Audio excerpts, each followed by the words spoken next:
I call to order this regular meeting of the Board of Public Works this Tuesday, July 2nd of 2024. First up on our agenda is messages from board members. Do we have any messages from the board this evening? Just very quickly, I wanted to convey my appreciation for the street department crews after the massive storms last week and the quick turnaround. It was a great undertaking, and I know all the citizens of Bloomington appreciate it. And with that, also a question for Adam about the brush cleanup that's coming.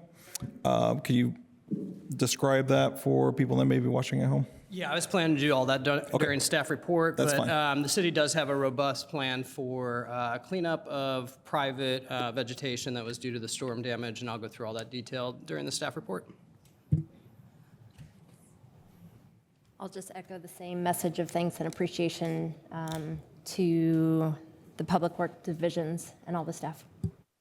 Yep, my gratitude is with them as well, and also all of the residents who have been chipping in to help support the cleanup effort, and definitely thinking of all of those who are having to navigate some challenges because of it. So appreciate everything that the city and the residents are doing to recover from that disaster. All right. Next up is appeals. Under appeals, we have appeal notice of violation 62024-05-2516 at 530 South Washington.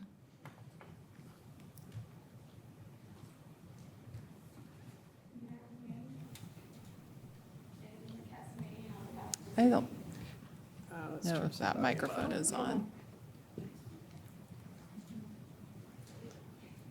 Off. Okay. Should be able to hear her better now. Can you hear me now? Yep. Good afternoon, Inadina Casamanian on behalf of the city. This is regarding 530 South Washington Street, Bloomington, Indiana, 47401. It was appealed on May 10th, 2024. Under facts and discussion, the Bloomington Municipal Code, section 606050, makes it unlawful for the owner of any lot or tract of ground within the city to allow it to become overgrown with weeds, grass, or noxious plants beyond the height of 8 inches, or to such an extent that the growth is detrimental to public health and constitutes a nuisance. Under the code, 606010, weed means any plant or vegetation classified as a detrimental plant, invasive plant, or noxious weed by either the state under authority of Indiana Code 15 entitled Agriculture and Animals, or the United States government in accordance with 7 USC 7701. The term shall also include vegetation listed in section 20.05059 of the Bloomington Municipal Code.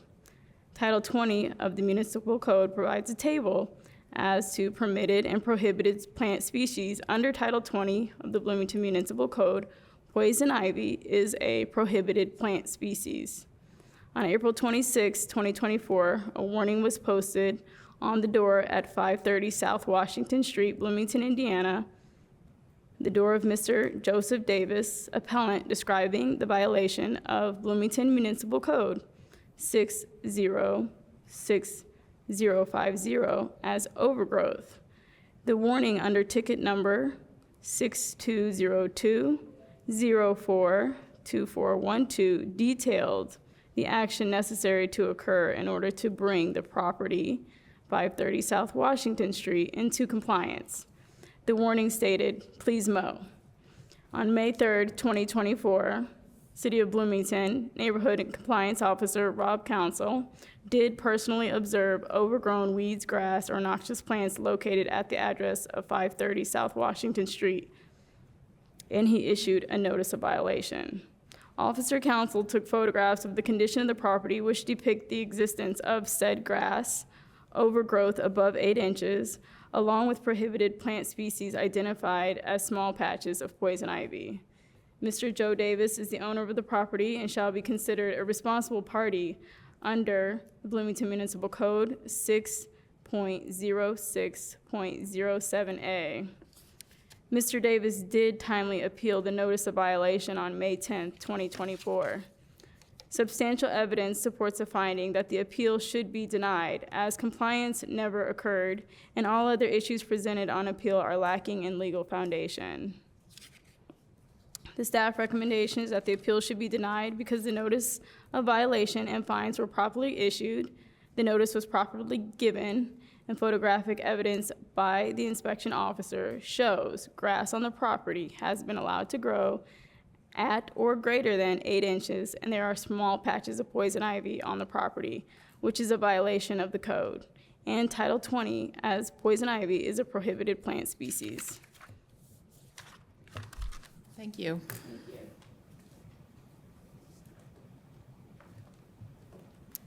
All right. We can now hear the appeal. If the appellant would like to make remarks, we have 5 minutes for those remarks.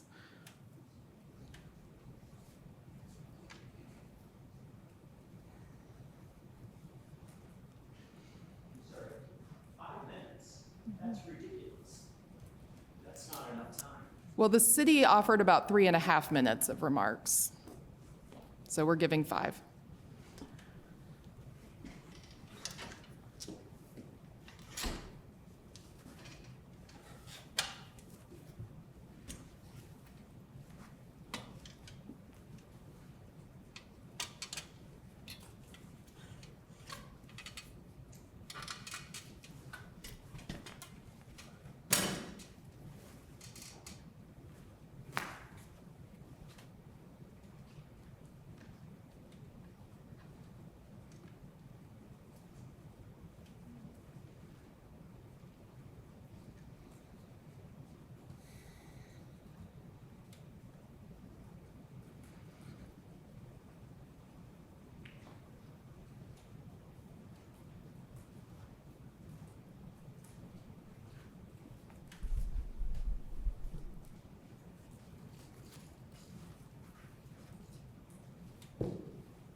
Mr. Davis, your 5 minutes is going to be starting, okay? We'll start when I'm ready. That's not how this is going to work, Mr. Davis. Please begin your time.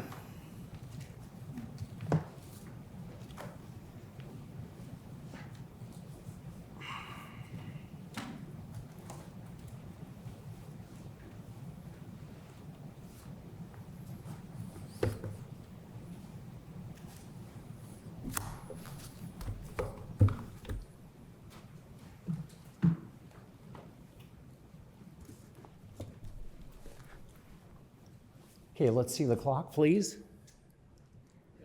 On at 4 minutes and 30 seconds. 5 minutes. Let's. Yeah, we began when we commenced the hearing. My name is Joseph Davis. I live at 530 South Washington Street. First off, I ask that this hearing be continued. I have not been able to submit my full evidence for the public and the board to review. I spent the last 2 hours of the day working with Ashley in City Legal to try and figure out how I could upload images to a shared folder that they sent me this afternoon, City Legal did, so that I could share images with the board. I requested on Thursday, when I was submitting materials to the board packet, that April Rosenberger provide me a telephone number in which I could text images. She never responded, nor did many of the items that I asked her to be included in the board packet ever be included, including some of my friends who wrote letters of support. Larry Allen, city attorney, responded to me on that day, and he totally, in place of April Rosenberger, and he put together the package, the board packet materials, and he totally disregarded my request for a number in which I could send images or necessary evidence for my defense. And he did not respond at all whatsoever. So I motion right now that this meeting be continued to the following Board of Public Works meeting, such that I have an adequate opportunity to present all of the evidence, because it states, even in these charge sheets that are in the board packet from City Legal, it says here that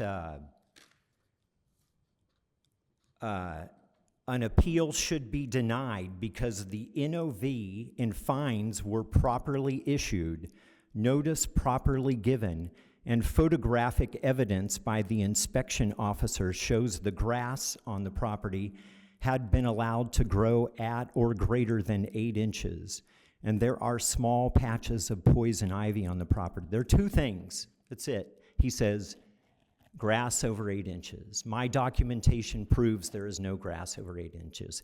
He says there are small patches of poison ivy. My documentation proves that there are no small patches of poison ivy. And when you turn here to the proposed order that City Legal prepared, this inflaming proposed order, if you turn to the last page, it says, after reviewing all of the evidence and testimony presented, the Board of Public Works hereby orders as follows. And on the 18th, what they put in there for that proposed order was just a denial. I mean, it was so inflammatory. This didn't even represent the appellant, myself. But in the one that they put in for July 2nd, the proposed order, they thought to actually put in a place where the appeal could be upheld. Even though all the language above it is condemning me as an appellant, it gives the opportunity for you to choose to be the protector of the people, the check on the abuses of hand compliance officers who overstep their bounds. I motion that this be continued such that I be able to present all of my evidence, which I have been denied. My civil rights are being denied. This must continue. Or you can make a ruling today and take my word that I had no grass over 8 inches and no pockets of poison ivy. Thank you. And I wish to submit all of the following materials for the record. Now, these are not all of the materials that I wish to submit tonight, but given the time, I have packets. Unfortunately, they're not labeled as exhibits, but it's pretty self-explanatory if one digs through. And this is another reason that we need to continue this to the next hearing, because there is too much information in these packets for you to make a snap decision without considering all of the submitted information. So please add all of these materials to the board record. This is one copy for City Legal, and this is your copy.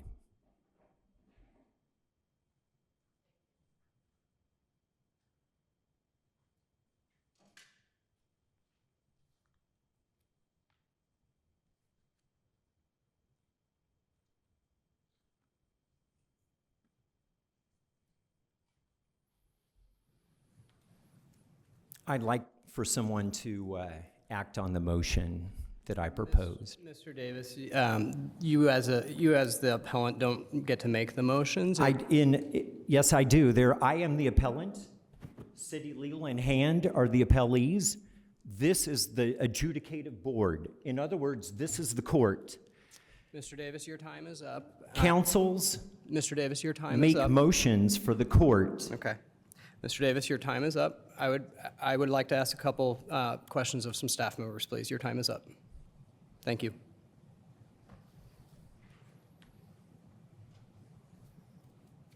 Thank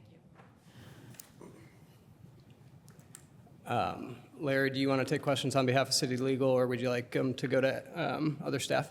Is it proper that the appellant cannot make a motion to the board? Correct. In that case, would City Legal in hand just present whether or not they would like this appeal upheld or denied? Based on all of the factors. Based on all of the factors, we would ask that this appeal be upheld based on the findings and everything that has been supported. You would ask that the appeal be denied? The appeal be denied, Okay. excuse me. Thank you. Do you have any other questions? No. Okay. Questions from the board on this item? Question for City Legal, please. Hello, evening. During your presentation, you mentioned the term used was compliance never occurred. Is that correct? That as far as city is concerned, this property is still out of compliance? The property, as we last saw, was still out of compliance. Okay. And could you confirm for me the date of the initial notice of violation? Yes, 1 second. That warning was submitted on Mr. Davis? April 27th, 26th or 7th. Mr. And Davis? then 7 days later on the 5th, or the 3rd of May. Mr. is when Davis, the could you please- actual fine was issued. Mr. Davis, when the board is asking questions of City Legal, can you please remain away from the podium? Thank you. Yes, April 26, 2024. April 26th, thank you. And today is July 2nd, is that correct? For the warning. Mr. Davis? That's all for now, thank you. Thank you. The photos, Mr. Davis, this is a question for staff as well, please.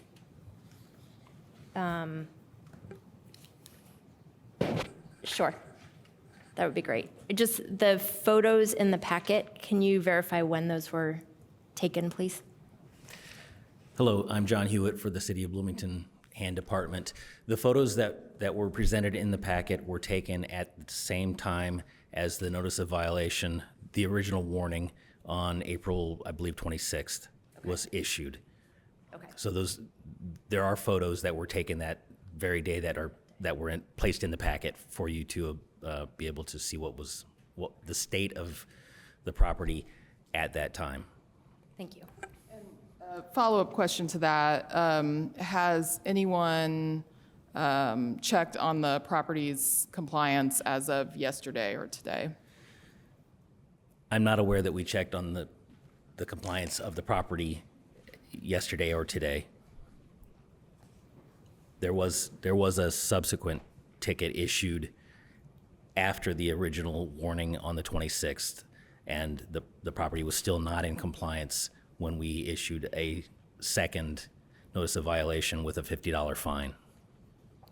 That's the ticket that's in our packet, the May 10th, I believe, with the actual $50 fine.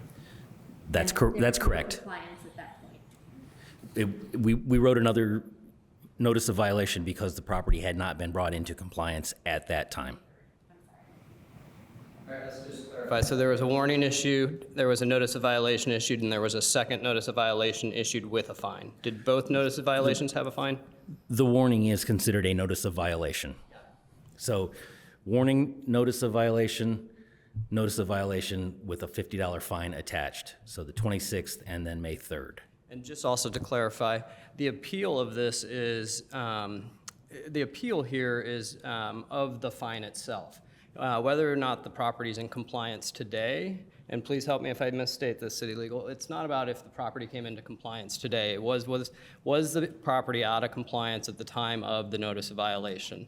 That is what is being appealed here. It's not if, and yes, we'll continue to monitor and things, and the staff will, continue to do their normal rounds and such, but this is actually only about the status of the property on the day of the notice of violation. Is that fair to say? Yeah, thank you.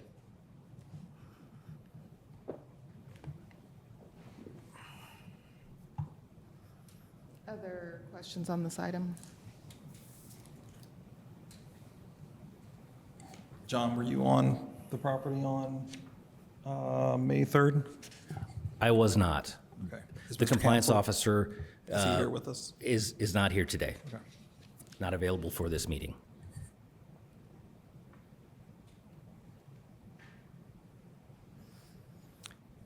Is it safe to say that you review the work of the compliance officers before a notice of violation is issued, or do you coordinate with those compliance officers? And did you also find the pictures to show the property out of compliance? I have reviewed the photographs and felt that they did depict a property that was out of compliance. And your role is to supervise the compliance officers, correct? That is correct. They report to me. There are several photos in the packet that show different types of vegetation. While I believe that several of them depict vegetation that would be permitted to be over 8 inches in height, there are a couple images that appeared to me to show grass that was overgrown. I think for the purposes of those of us looking at the packet, it was page 28. And then also the specific citation of poison ivy. So it's my interpretation that the notice of violation was issued because of the overgrown grass specifically and the poison ivy. That's correct. But other vegetation, in the city, you can have other vegetation that's taller than 8 inches, as long as it's not grass or one of the other noxious or invasive plants that are on the list. That is correct. The UDO, the Unified Development Ordinance, Title 20 of the Bloomington Municipal Code, provides lists of permissible plants and plants that are not permissible inside the city limits of Bloomington. It doesn't apply Mr. Davis. to existing development. It's, Mr. Davis. the UDO is only for new development. Okay, Mr. Davis, I'm going to ask that you not respond from back there. You're only allowed to respond when you've been asked questions, okay? Thank you. Then I must be able to rebut every single comment that has been made just now. Mr. Davis, please allow the board to do what they need to do, please.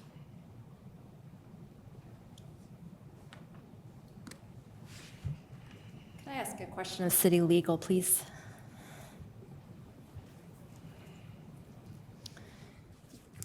The documents that Mr. Davis presented to the board, there are several emails between Mr. Davis and city legal. Are those, Today, yes. Are those typically included or excluded in the packet that we would receive before the meeting? If they are internal between Mr. Davis and city legal?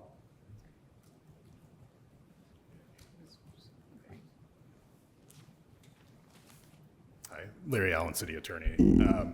In this case, there was quite a bit of evidence that Mr. Davis wanted to present, and so what we wanted to do is be as lenient as possible about what was included in the packet. So ordinarily, those are not things that would typically be included in this type of appeal, particularly because the appeal is a point-in-time appeal, as Mr. Wason pointed out, that this is just about the fine.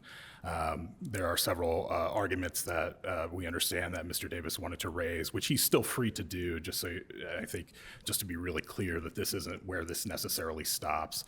Mr. Davis still has remedies in the local court system if he chooses to continue to appeal it for issues such as the unconstitutionality of what we have deemed as proper notice, whether the UDO does properly apply to him, et cetera, et cetera, et cetera.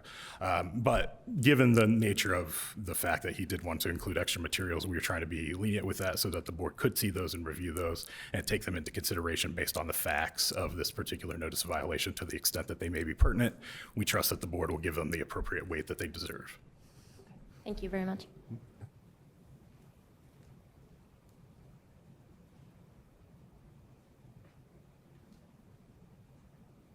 Other questions on this item?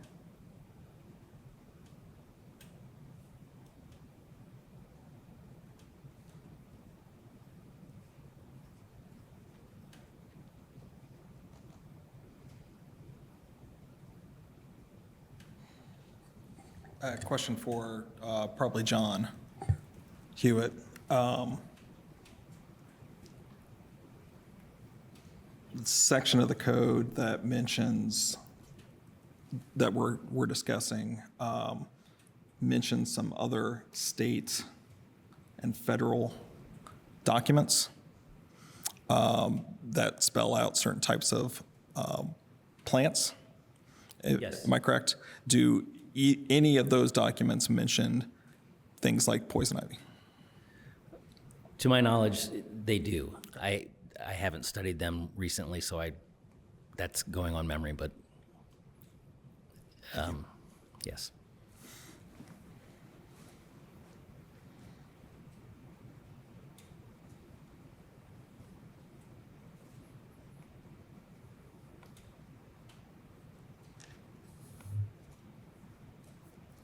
So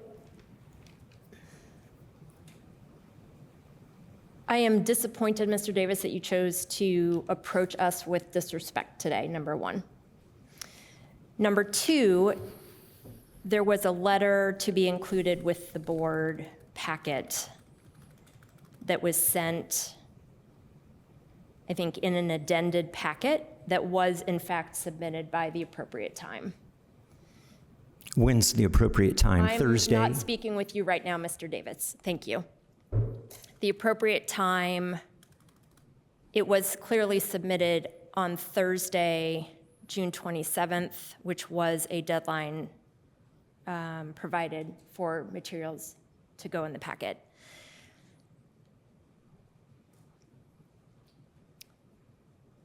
I am uncomfortable that that wasn't included in the original packet. This is no fault for anyone. I suppose I have a question for staff, if there was a reason or if it was just an oversight. I think we could point to several reasons last week why staff was a little overwhelmed. Yes. I can tell you in my inbox on any given day right now, I have 265 unread emails. Yep. We asked Mr. Davis to use Mr. Allen in city legal as his point of contact. Mr. Allen, as the city attorney, was also probably very, very busy these last several days with everything that's been going on in the community. That email was missed, but we also did that. Do you want to go ahead? Yeah, I was just going to say, it was an oversight. Just to be very clear, we know that we received it in the email system. We were working, because things were not actually being sent to me, they were being sent to various email addresses, particularly public.works@bloomington.in.gov. We were relying on a forwarding system, essentially, Yes. to make sure we were getting those through. And 100%, that was submitted on time. It was just an oversight that it wasn't included in the original packet. I do apologize that it was included late. And again, there's no That's fine. blame. Yeah, I I would just wanna just be really want to clear. make sure that we acknowledge that it was in fact received. Last week was certainly a very hairy week in our community. Yep. And it did, and it is in the official packet as of this time. It did go out in the addended packet, and that information is in there. Yes, okay, thank you. Any other questions on this item?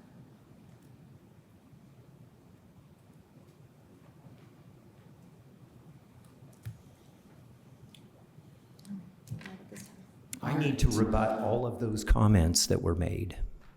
The time for the appeal is concluded. This is a violation of my due course of law rights This is a violation of due process. All throughout this process, it's been broken. Mr. Davis, I will give you 1 minute. Proceed. Okay, all right. I'll just jump right into this. That federal regulation has no jurisdiction that's listed in there for the city of Bloomington. That's for federal properties or federal agencies that might have invasives on them. It's only concerning federal properties, no private property jurisdiction.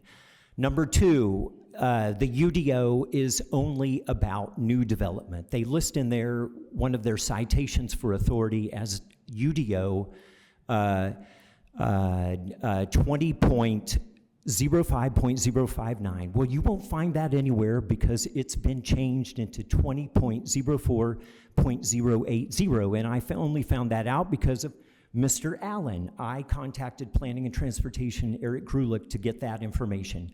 Okay, in there, that's only for brand new developments. Anything in there does not apply to existing properties. It's all brand new developments. And then another item is this listing of IC-15. That is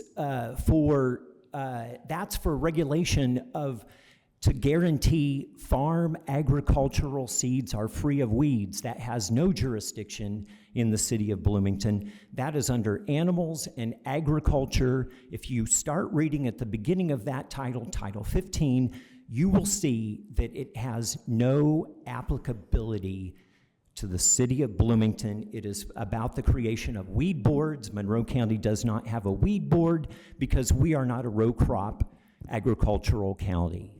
Mr. Davis, time is up. Thank you. And those images, Mr. there's Davis, no your time. timestamp on any of those images. It doesn't say what days they were presented. There are 2 batches of images in there, and they were presented to me on the 18th, the same day that we were supposed to have our previous hearing. Mr. And Davis, so your- all 3 of those Mr. Davis, violations your were time is issued up. I need without you to- me being able to have my images Mr. to see Davis. what is going on. Mr. Davis, I need you to take a This seat. is a violation of my rights to due process of law. Mr. Davis, I need you to take a seat, please. Thank you. Please stay away from the podium at this time.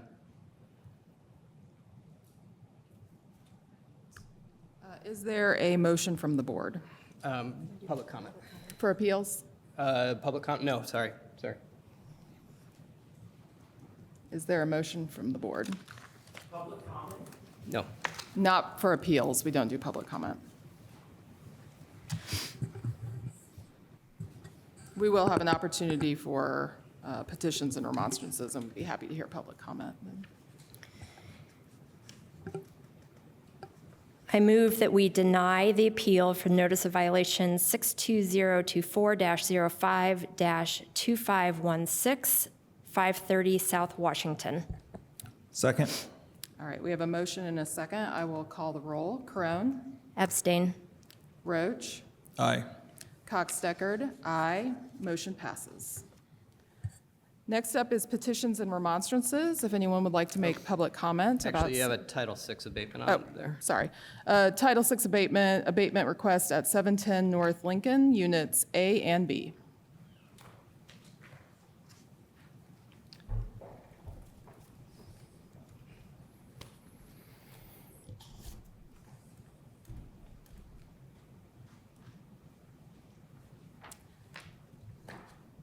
My name is Joe Stong. I'm one of the compliance officers for Housing and Neighborhood Development.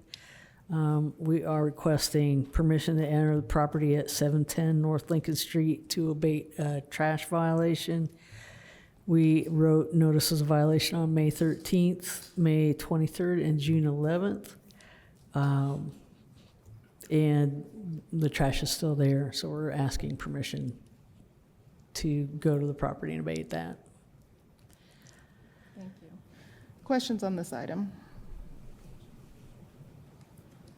Could you just let us know what communication you've had with the property owner? Not the owner, but the agent of the property, Parker Management. They have sent us a lease or two for the fines. If they send a lease within 7 days of the notice violation, the responsibility of the fine goes to the tenants. Usually it's not the owners making the mess, it's the kids or tenants. So they've done that and said this is tenants' responsibility. That's really about all. They're aware of it and they've seen the fines, and that's pretty much it. Okay, thank you. Joe, I'm not sure if you said this. This is for a one-time abatement, is that correct? Yes, one time. Not continuous? Yes. Thank you. I believe the tenants have moved out, so. Any other questions on this item? Okay. Any public comments on this item?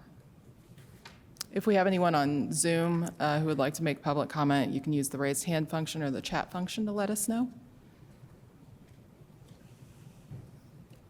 I have nothing on Zoom. All right. Mr. Davis, were you wanting to make a public comment about this appeal or this Title VI abatement? Yes, I am. Okay. We've got 3 minutes. Hold a second, where's the, I need to look at the packet, get to the packet. Okay. What page does it start?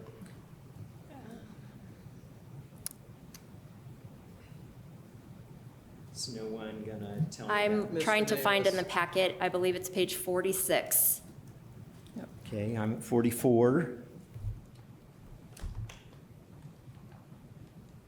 Wait.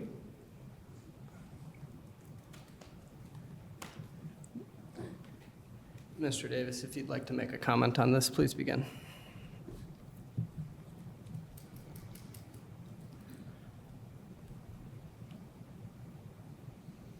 Okay, I would like to know when their warning was issued, and then on what days did they come out and speak with the property owners? Mr. Public Davis. comment is not a time for questions. Public comment is a time for comment.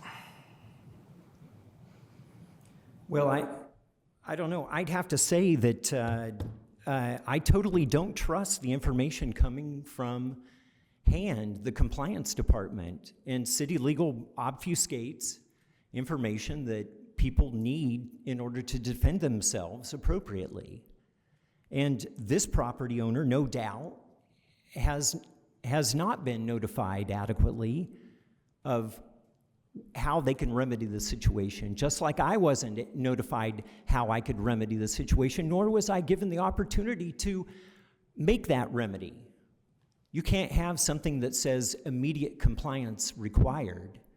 That is illegal. There has to be a period with an end date, a beginning and end date for compliance. Immediate compliance required does not mean anything. It just is, like, what is immediate? Tomorrow? 1 week? 1 month? The people of Bloomington need to have these compliance officers work with them and explain what are the ways in which they can remedy the situation. You just don't slap a violation on there and put all of the onus on the property owner to guess read the mind of the compliance officer. What's going on? Why isn't the city of Bloomington serving its people? Why is the city of Bloomington only serving itself? Who is looking out for us citizens?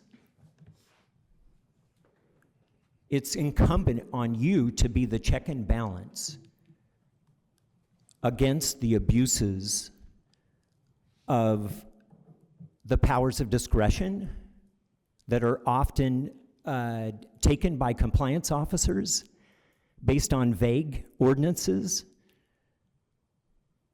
The Supreme Court in Chevron just reversed the onus and put it on the legislature to tighten up the laws that are written so that there are no vagaries as to how they can be interpreted, so they won't burden administrative agencies like yourself.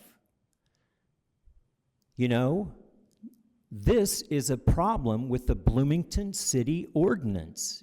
It is too vaguely written, and unscrupulous bullies, like some of those in hand, John Hewitt and Rob Council in particular, abuse this. Thank you, Mr. Davis. Your time is up. For your comments. Any other public comments on this item?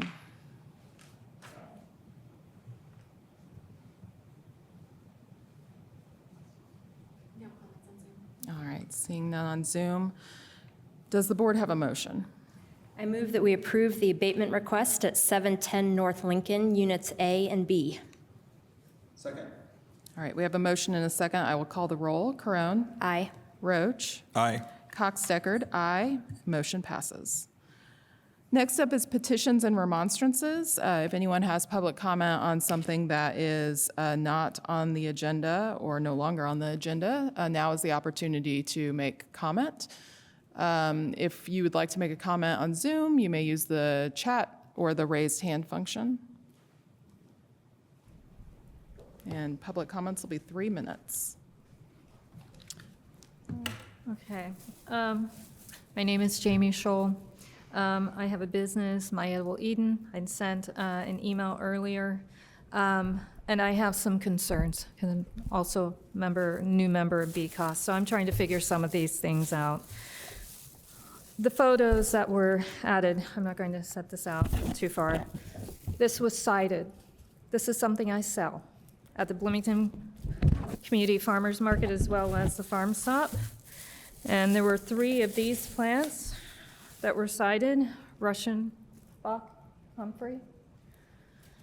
And in the handout I gave you is something I'm working on. It's not complete, so there's no photos. But this is false indigo. These are part of the tree goats. I'm concerned that it was difficult to impossible to find any of these plant lists. I had prepared a statement, but I'm going to have to veer from that. Something that says, please mow, when there are plants like this that are not meant to be mowed. When there are photos included in a packet that we've heard that were stated to be in April, when I know for a fact, since I just came from a landscaping job where the goldenrod in the photo is that size, the date is wrong, period.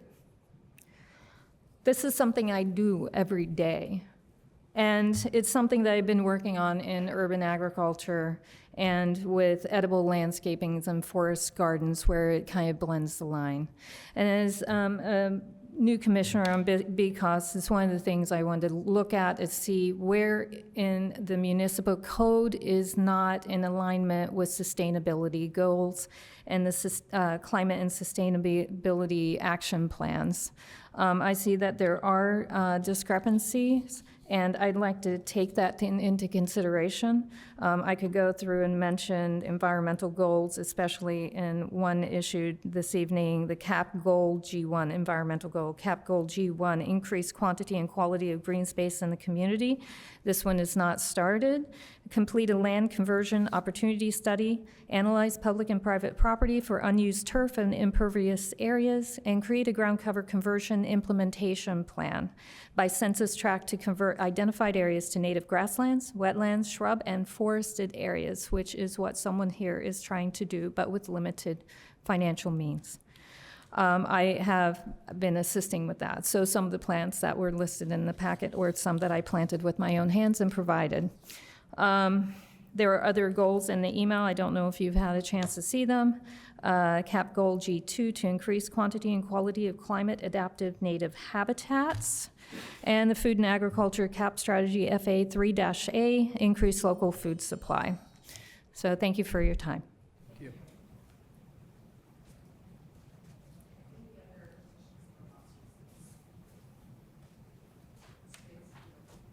I'm for the general public comment period. And this is for items that are not on tonight's agenda. Correct.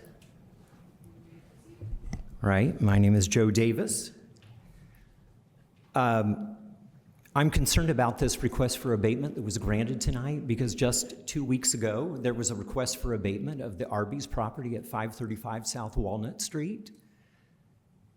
Hand hardly lifted a finger to notify them fairly and duly of the request for a violation and the fines against their property. There was a warning, notice of violation for trash on the property that was only 2 days old, hadn't even been delivered yet. And Hand already made a request to start abating the property based on that warning that hadn't even been delivered. They sent that all the way to New York City to the owner of the lot. Well, Arby's is a business like many restaurants that hold long-term leases. All they had to do was contact the Ellettsville Arby's, and they could have found out how they could make contact and tell the responsible party how to bring it within compliance. And I know that the property is in compliance because I've been bringing it in compliance every day. I am cleaning up shit and piss and vomit and dirty syringes and used feminine napkins and pee catheters and food and rat waste because of the unhoused people leaving all their garbage all over my neighborhood right out my back door at the Arby's. Roderick Page is the operations manager for Turbo. They hold Arby's and other restaurants and all sorts of businesses. He's the one who came and testified before you. He came all the way from Terre Haute. It just so happened he was there on business, but he's out of Texas. Okay, why are you not protecting us citizens? You're just beating up on people who are trying to take care of their properties as they can, where you just let the town run rife with, for example, on my phone is a picture of a prostitute who broke into my backyard yesterday evening and had a John with her. I caught her in her panties, in her leotard pulled down, and that was all she was wearing. And there was a guy sitting there getting ready to fuck her Mr. Davis. in my backyard. Mr. Davis, I'm going to ask that you bring yourself into a little bit of control here. This is not the environment for that. We do not need you speaking like that. Thank you. Okay, but this is an adult court, is it not? Mr. I'm Davis. using adult language. These are real facts. Our neighborhood is being abused, and you turn your eyes away. Now, every person who used to poop and Mr. piss Davis, in your that time is is now up pooping right and now. pissing in other people's yards. Mr. Davis, your time is up. Good. We Thank you appreciate very your much. comments. Next up is the consent agenda. Under the consent agenda is Resolution 2024-037, Lotus Fest, Resolution 2024-040, Witch Fest, and approval of payroll. Do we have any items that need to be removed from the consent agenda this evening? All right. Do we have any public comments on items under the consent agenda? Okay, seeing none. Is there a motion from the board? I move that we approve the consent agenda from tonight's meeting of July 2nd, 2024. Second. All right, we have a motion and a second. I will call the roll. Carone? Aye. Roach? Aye. Cox-Deckard, aye. Motion passes. Next up is new business. First under new business is noise permit application from City of Bloomington Utilities for nighttime construction work.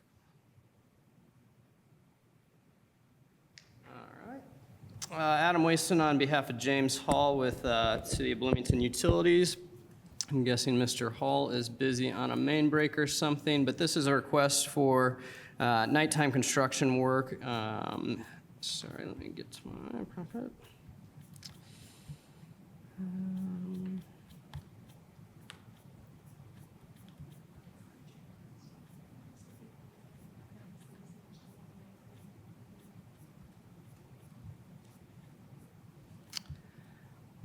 And so this is for a sewer pipe repair at 100 South College and 122 South College. So this is a sewer that runs down the middle lane of College between 4th and 5th. And for safety and other public to lessen the impacts on the public, our CBU is asking to do this overnight. And that would take place hopefully as early as next Monday through next Thursday overnight. And they've been working closely on maintenance and traffic plans and other notifications for the area. But this is overall best interest for the community to try to get this work done overnight. Thank you. Thank you. Questions from the board on this item? Any public comment on this item?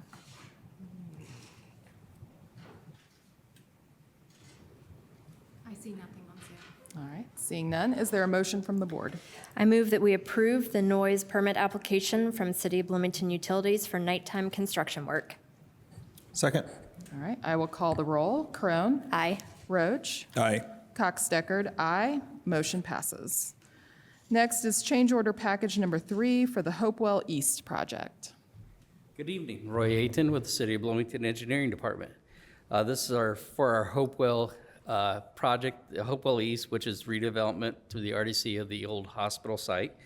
This project was awarded milestone contractors at the June 21st, 2023 meeting of the Board of Public Works for the amount of $13,373,284.90.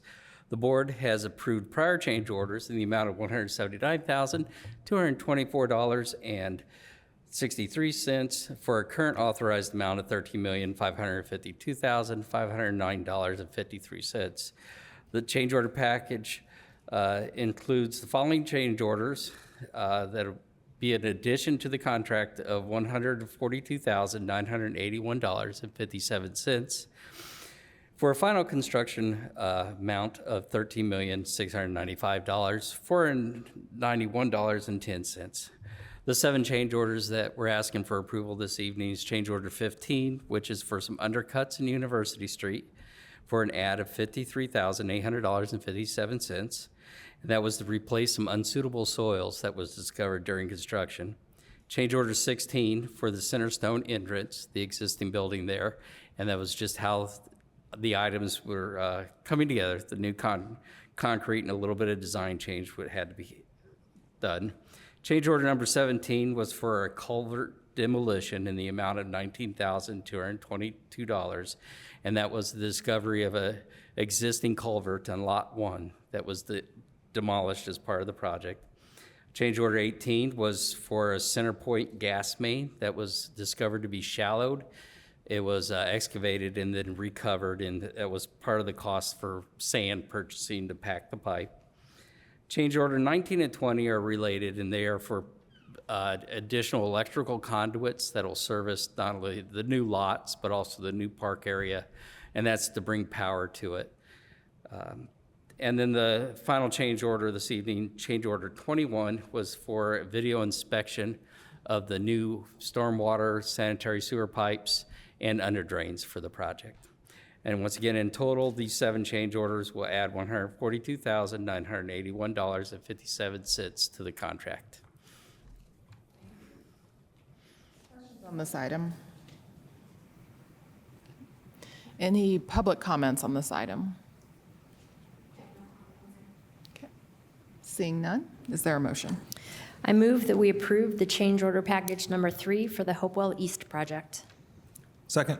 All right, I'll call the roll. Crone? Aye. Roach? Aye. Cox Deckard, aye. Motion passes. Thanks. Next is change order number 4 for Adams Street Sidewalk Project.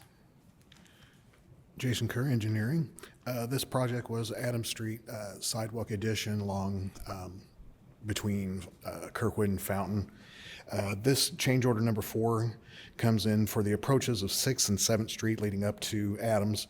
The approaches had to be wedged and leveled with asphalt to get the proper elevation for crosswalks.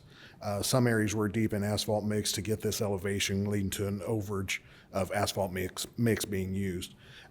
This change order is in the amount of $10,626.20, bringing this total as of this change order to $400,764.46. And is there any questions upon that? Any questions from the board? Any public comments on this item? All right, seeing none, is there a motion? I move that we approve change order number 4 for the Adams Street sidewalk project. Second. All right, I'll call the roll. Corone? Aye. Roach? Aye. Cox-Deckard, aye. Motion passes. Next is the balancing change order for Adams Street Sidewalk Project. Again, Adams Street Sidewalk. This is the balancing change order. This would be the final change order for this project. Again, the project is complete, and it was completed on time.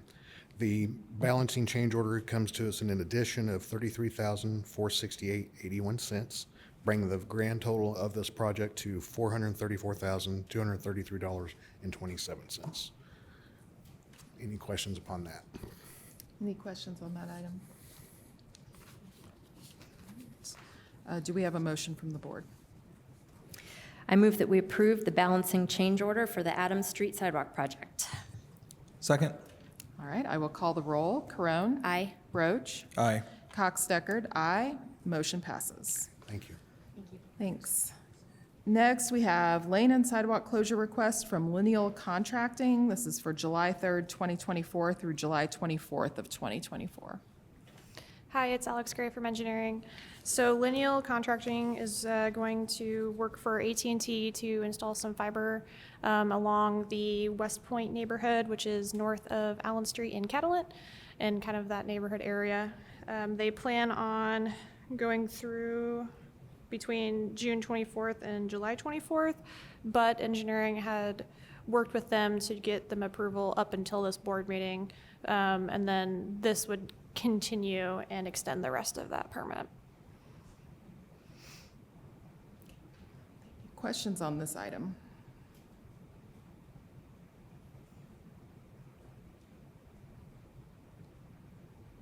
All right, is there a motion from the board? I move that we approve lane and sidewalk closure requests from Lineal Contracting from July 3rd, 2024 to July 24th, 2024. Second? All right, I will call the roll. Corone? Aye. Roach? Aye.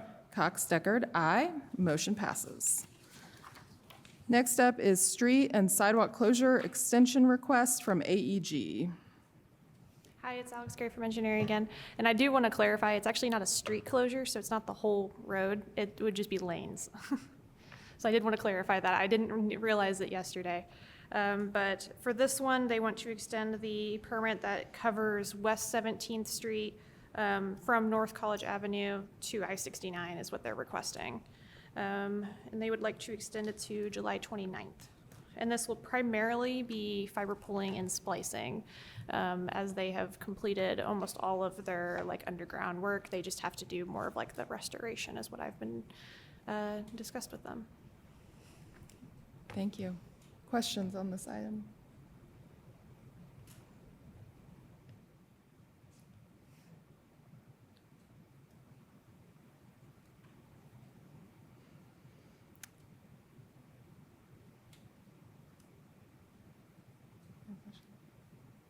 Do you have a question?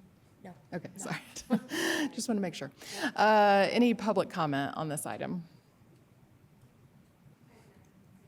Okay, thank you. Is there a motion on this item? Is it proper to change the title of this to lane and sidewalk closure rather than street and sidewalk closure without changing the resolution? Or should we vote on it as street and sidewalk closure? We do lane, please. Lane? Okay. I move that we approve the lane and sidewalk closure extension request from AEG. Second? All right, we have a motion and a second. I will call the roll. Corone? Aye. Roach? Aye. Cox-Deckard, aye. Motion passes. Next up, we have road, lane, alley, and sidewalk closure requests from Reed & Sons at 300 East 4th Street. Hi, it's Alex Gray. So Reed & Sons is working with Fire Station Number 1 to work on restoration work for the fire station. And as part of that, they are going to need different requests, which is the extensive list that they provided.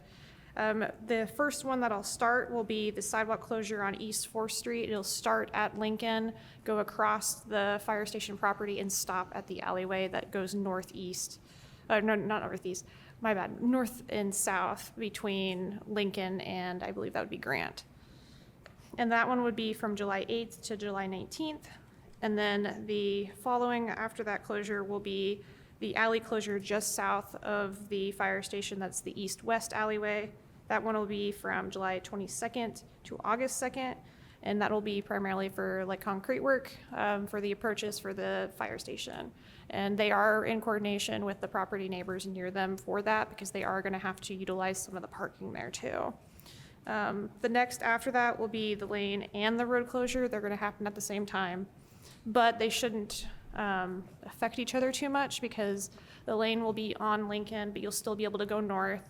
And then the road will be just between Lincoln and I think roughly the alleyways, if I remember the map correctly. And this one will be from August 5th to August 9th. Questions on this item? We had talked in the work session about summer festivals.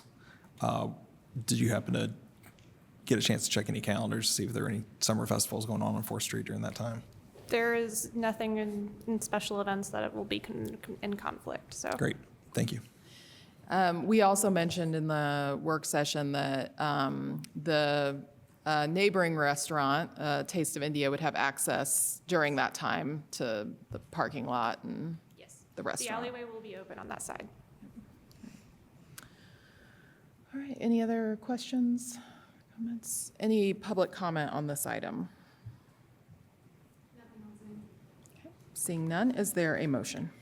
I move that we approve the road, lane, alley, and sidewalk closure request from Reed and Sons at 300 East 4th Street. Second? All right, I will call the roll. Corone? Aye. Roach? Aye. Cox Deckard? Aye. Motion passes. Thank you. Thanks. Thank you. Next, we have staff reports and other business. Folks, Adam Wason, Public Works Director, and I'll just start with some general comments. I appreciated all the board members' initial messages about staff and thanks. Last week on Tuesday was a day unlike we've seen in Bloomington in quite some time. Speaking with our street superintendent, Joe Van Dievender, in his lengthy career in both county highway and city government street department work, never seen this amount of down trees with one event. So it's significant, the amount of tree damage citywide, and so first appreciate the thanks that you offered, but want to also extend my deepest and sincerest gratitude to the hardworking staff, not only across the city and Public Works, but our partners in law enforcement at the fire department, Monroe County Emergency Management, Duke Energy, Indiana University. I could go on and on and on with the amount of coordination with county government, and just offer my greatest and sincerest thanks for all of that coordination, all of that effort to respond in a really difficult time.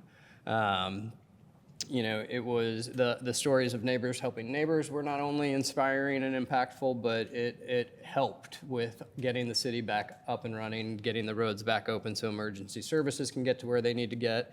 And so just a huge, huge thank you to all of the team members and members of the public and everybody that put forth an effort to respond in a really difficult situation.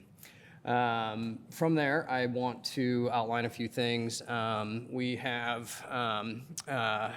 attended and this will probably be one of my longer staff reports ever, so just hang in there, folks. Settle in. So the Monroe County Emergency Management Agency, in coordination with the Indiana Department of Homeland Security, had all public agencies meeting this morning to discuss the different avenues for disaster declaration, whether or not we'll statewide rise to a level of a full FEMA disaster response, or whether or not we'll need to rely on state disaster relief funds. There's different thresholds there. The estimate for getting full FEMA support in this would be somewhere in the neighborhood of $14 to $15 million of statewide damages associated with this. I have a feeling once you take into account all nonprofit electric utilities and other things, we'll probably get to that number statewide, but right now the state folks think it's going to be it may be hard to get to that level. We'll see. So we're working very hard to track all of our costs and associated in association to the response to everything, and that includes the continued response. So, Mr. Roach, James, you asked about the kind of private property cleanup efforts and such, or how the city's going to respond with debris removal. We have contracted, we've done an emergency purchase contract through our procurement policies that allow the city controller and the mayor to authorize special procurements outside of our normal contracting process in emergency situations. And so we've utilized that to enter into a contract with Williams Tree Company out of Martinsville. They're a large outfit that has done FEMA response in the past and had staff ready to go. We're also in communication with some other local firms as they free up from some of their work on private property to also assist with cleanup efforts.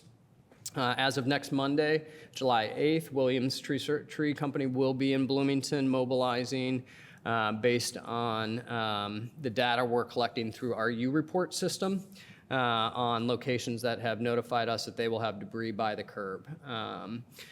Beyond that, one thing that is very important for the public to know that if you sustained private property damage to your home, to your roof, to your business, making sure to report that through the state's 211 system. That helps to, that allows the state to, how do I say this? Calculate or, bring all of those claims or those different properties with damage into a centralized system to then determine if the amount of property damage rises to different levels where support then could be offered to private property owners. And so making sure folks report that through the 211 system is very, very important. Beyond that, we are also going to be opening up, starting this Saturday, a vegetation drop-off site for residents that want to drop off debris from the storm damage. Again, this is limited to storm vegetation from storm damage, so branches, tree trunks, et cetera, to a location on Lower Cascades Drive that is just to the kind of northeast of the ball field. So after you go past Club, if you're on Lower Cascades Drive and you're in the beautiful park-like area, you pass the playground, you go through the stop signs, and on the left after a little bit are some baseball fields. There's a large parking lot that will be opening up there for private residences to drop off debris. That location is not intended for large landscape companies, et cetera. They have their own disposal options, but for private residences and residents of the community that would prefer a drop-off location.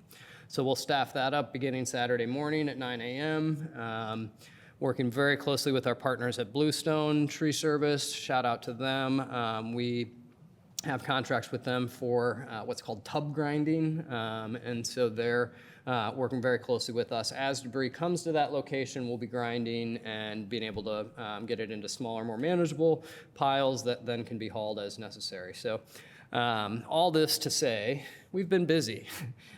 We've been very, very busy, and we have just cannot give the whole team across the whole city and the county enough shout outs for just the professionalization and the professionalism that's been shown to get all of these different things up and running very quickly.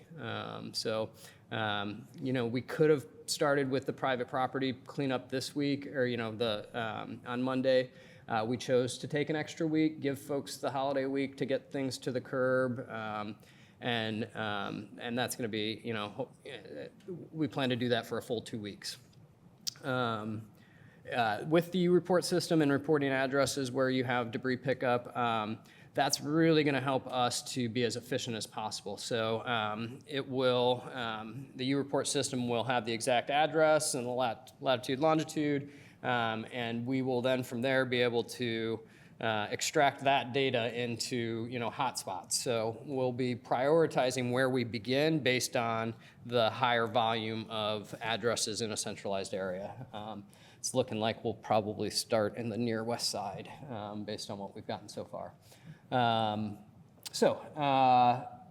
Again, just big thank yous to all of the teams, and big thank you goes out to the community for their resilience throughout this. And we're going to continue to do everything we can to, lessen the impact and and get the city cleaned up. So happy to answer any questions too. I know there's a lot of questions probably.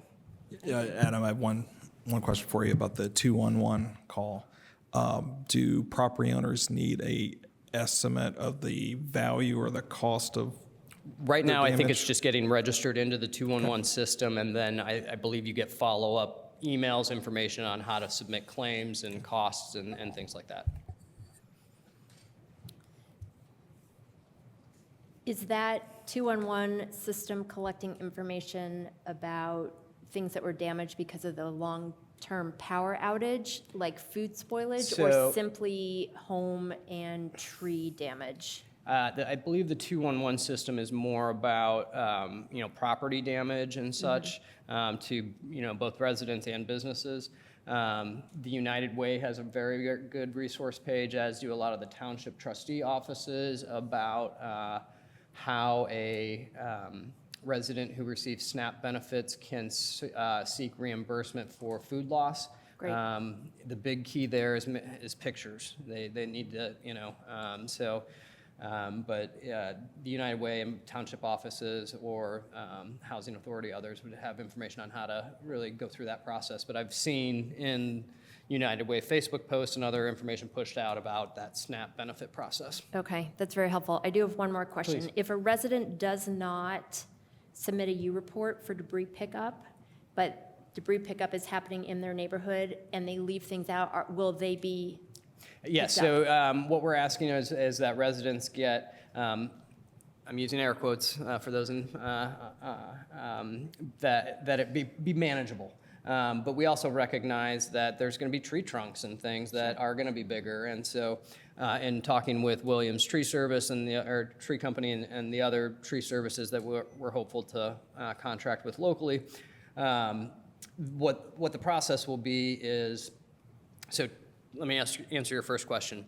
If you don't submit it via U-report and your neighbor on both sides of the street did, and you have a small pile or a pile near the street, they are going to pick that up as normal course of business as they go through the neighborhood. Okay. To the other point, though, the way it'll work is they'll come through first with their chipping machinery so that they can get the branches and all of that stuff that is of a small enough size to go through a chipper. And these aren't just your, Lowe's bought chippers. These are industrial grade, big, powerful chippers that they'll take some pretty big logs.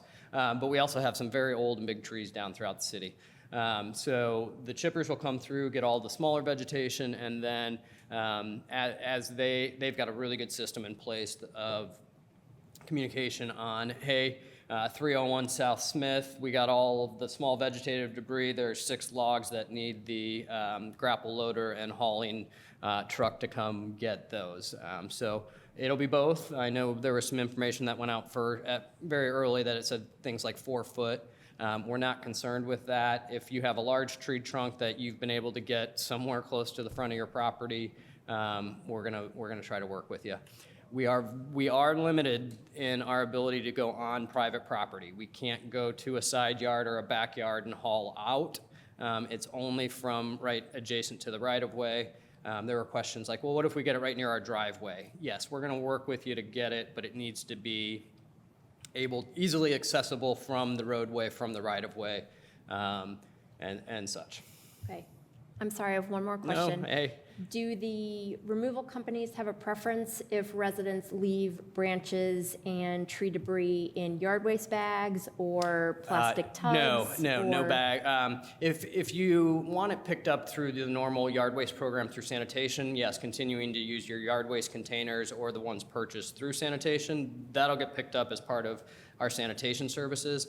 For the contracted service that we're going to be using, nothing bagged. It all needs to be just branches and logs that are not bagged. But we also will continue to run our normal sanitation yard waste routes. Okay, thank you. Yes. Great. Thanks for that information. That was good. All right, next is approval of claims. Are there any questions from the board? Oh, on and claims? just in that regard, real quick. Yeah, We sure. will be coming back with these emergency purchase Right. contracts and such. I did want to make sure, so I think I mentioned the not to exceed with Williams Tree Companies at $150,000 right now. with our emergency purchase justification. We'll be coming back in 2 weeks with probably addendums, things like that. Sure. Thank you. Thanks. All right, any questions from the board on claims? None. Okay. Any public comment on claims? I have no comment on Zoom. All right, seeing none, is there a motion? I move that we approve claims tonight in the amount of $1,178,022.98. Second. All right, I will call the roll. Corone? Aye. Roach? Aye. Cox Deckard, aye. Motion passes. And seeing that there's nothing else on the agenda, I will call for adjournment.